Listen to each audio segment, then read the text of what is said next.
An escalation of Russia's military presence around Ukraine has united Ukrainians and strengthened a feeling of national solidarity. A flash mob circulating on social media that featured Ukrainians posting images of the country's flag offered a vivid expression of the growing fervor for defending it. Russian President Vladimir Putin can cross the border and inflict major pain, but he won't be able to subjugate it. Quite the contrary. 45% of Ukrainians are ready to fight with arms to defend the country, according to the latest polls in February. These numbers are unprecedented and exceed those in 2014-15, when Russia started the war against Ukraine by gobbling up Crimea. Ukrainians have rejected the Russian idea, the revisionist concept that Putin tries to impose on his neighbors. "You are Russians, not Ukrainians," Putin told us in an essay in July 2021 that many in the West wrote off as irrelevant and risible. Putin's revisionism rejects Ukrainian identity and nationhood.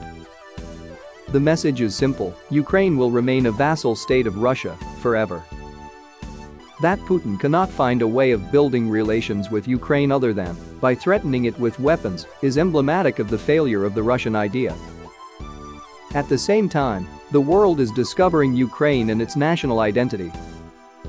Never before in Ukraine's history has the West fought so unanimously for Ukraine. The country's return to world history and claim to a rightful place in Europe is one of the biggest fears of Russian czars, Soviet dictators, and the current Russian leadership because it forces them to do the unthinkable, which is to reform their own country. Washington has warned that Putin may strike Ukraine again and demonstrated leadership by unifying Ukraine's Western partners behind a series of punitive actions if Russia invades again. President Volodymyr Zelensky believes that the West's loud warnings are excessive. Not so. Putin wants to rewrite the rules of the European security architecture, tear NATO apart, destroy Ukraine's westernizing drive, and humiliate the United States. The West's timely and large-scale reaction has made Putin lose the courage to use military force against Ukraine again. No scenarios, however, can be excluded. Putin is wily, and his calculus is not ours. The main conclusions are clear. Putin and the Russian idea have lost in today's Ukraine. But the Kremlin has no intention of pulling back. On the contrary, they will seek revenge. The Kremlin may consider ridiculous plans to install a pro-Russian puppet in Ukraine. But these plans will fail. Putin and his narrow circle do not understand modern Ukraine. We want to be independent, and we want to be part of Europe, not a pawn of Putin. Putin understands that strategic military maneuvers are his most powerful weapon.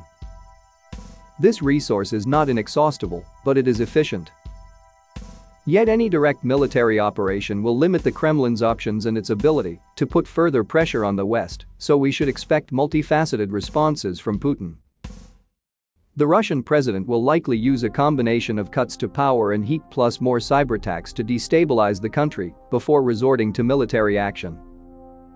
Putin wants to render Ukraine so weak that it has no choice but to capitulate at the negotiating table. The Kremlin will also look for ways to glean the maximum possible dividends from its dialogue with the West concerning strategic stability and arms control. If an invasion is averted, Putin will demand a seat at the negotiating table with the leaders of the world's major powers to extract as much as possible. Annexing Belarus, even in an undeclared fashion, is yet another consequence of the present crisis. We should expect ongoing Russian hybrid war efforts aimed at Ukraine and the West with the goal of anchoring Ukraine in a gray zone without any chance of joining NATO or the EU and without the necessary economic development. Under these circumstances, Russian propaganda will gladly stir up anti-Western hysteria, trying to convince Ukrainians that the conflict is Washington's handiwork and that Ukraine's betrayal is the result of it. The good news is that Putin can be deterred if the West acts now and President Joe Biden continues to show leadership. Biden should promote a broad European dialogue with our Atlantic partners emphasizing common values and security, with the goal of mobilizing Western public opinion and building immunity to the Kremlin's new ideological attacks. Under no circumstances should we deviate from the idea of Ukraine's membership in NATO and the EU.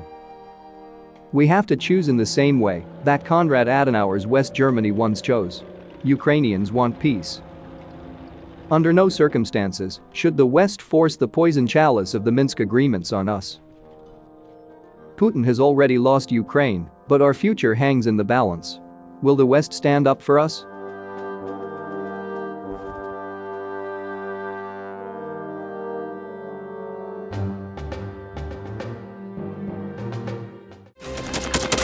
Thanks for watching, and don't forget to subscribe. Also, if you want to support Warthog Defense, please become our member and get early access to new videos, exclusive members-only videos, and become administrator in comment section. The membership link is in the description. Rescues every day. We had a guy last week, it's 6 rescues in 6 days. You know, he's doing the job every day.